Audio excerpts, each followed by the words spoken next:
کیا آپ نے کبھی سچی توبہ کی اور پھر دل میں یہ سوال آیا، کیا اللہ نے مجھے معاف کر دیا؟ ہم سب مغفرت چاہتے ہیں، مگر یہ کیسے معلوم ہو کہ ہماری توبہ قبول ہو چکی ہے؟ آج ہم جس بات نہیں بلکہ قرآن اور احادیث کی روشنی میں اس سوال کو سمجھیں گے۔ توبہ قبول ہونے کی سب سے پہلی نشانی یہ ہے کہ جس گناہ پر توبہ کی، جس غلطی پر توبہ کی، اس سے دل میں نفرت پیدا ہو جائے۔ اگر وہی گناہ پہلے جیسا مزہ نہ دے بلکہ بوجھ لگے، یہ دل کی تبدیلی ہے۔ دل کا اس گناہ کی طرف دوبارہ نہ جانا، یہ دل کی تبدیلی ہے۔ قرآن میں اللہ تعالیٰ فرماتا ہے کہ وہ توبہ قبول کرتا ہے ان لوگوں کی جو ندامت کے ساتھ پلٹتے ہیں۔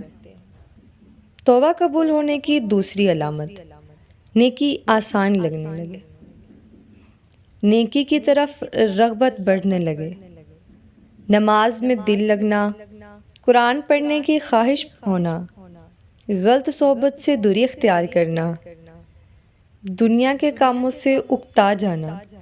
آپ علیہ السلام نے فرمایا، گناہ کے بعد نیکی کرو، وہ اسے مٹا دے گی۔ اگر توبہ کے بعد انسان خود کو پاک سمجھنے لگے تو یہ خطرہ ہے، لیکن اگر دل میں عاجزی ہو، اللہ کا خوف ہو اور دوبارہ گناہ کرنے میں ندامت محسوس ہو، شرم محسوس ہو، یہ قبولیت کی امید ہے۔ سچے تائب، پکے توبہ دار کی پہچان یہ ہے کہ وہ خود کو محفوظ نہیں سمجھتا، بلکہ وہ اس تگ و دو میں لگا رہتا ہے کہ مجھ سے پھر ایسی کوئی غلطی نہ ہو جائے۔ توبہ صرف الفاظ نہیں، فیصلے کا نام ہے۔ اگر آپ نے ماحول بدلا، موبائل کی عادت درست کی، بری صحبت چھوڑ دی تو یہ عمل توبہ ہے۔ قبولیت کی امید انہی لوگوں کے لیے ہے جو قدم اٹھاتے ہیں۔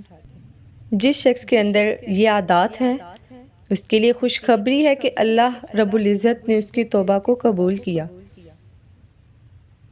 اللہ تعالیٰ اس کو اپنا قرب دینا چاہتے ہیں، جو گناہوں سے پیچھے ہٹتا ہے، جس کا دل گناہوں سے بھاگتا ہے، نیکی کی طرف بڑھتا چلا جاتا ہے۔ یاد رکھیں، قبولیت کا قطعی علم صرف اللہ کو ہے، لیکن اگر آپ کے اندر تبدیلی آ رہی ہے، دل نرم ہو رہا ہے اور گناہ سے نفرت بڑھ رہی ہے، تو امید رکھیں اللہ معاف کرنے میں دیر نہیں لگاتا۔ اللہ تعالیٰ قرآن پاک میں ہر جگہ ارشاد فرماتا ہے، ان اللہ غفور الرحیم، ان اللہ غفور الرحیم، بے شک اللہ غفور الرحیم ہے۔ ان اللہ هو التواب الرحیم، قرآن پاک بار بار فرماتا ہے کہ اللہ تعالیٰ توبہ قبول کرنے والا اور رحیم ہے۔ ہم پلٹنے میں دیر کر دیتے ہیں، لیکن وہ معاف کرنے میں ذرا دیر نہیں کرتا۔ اللہ تعالیٰ سے دعا کرتی ہوں، ایسے بہت سے مسلمان جو گناہوں سے پیچھا چھڑانا چاہتے ہیں لیکن ان سے نہیں ہو رہا، اللہ تعالیٰ ان کی مدد فرمائے۔ اور اگر آپ کو یہ ویڈیو پسند آئی تو اپنے ان دوستوں کے ساتھ شیئر کریں جن کو آپ اپنے ساتھ جنت میں دیکھنا چاہتے ہیں۔ ایسی مزید ایمان افروز ویڈیوز دیکھنے کے لیے ہمارے چینل کے ساتھی بنیں۔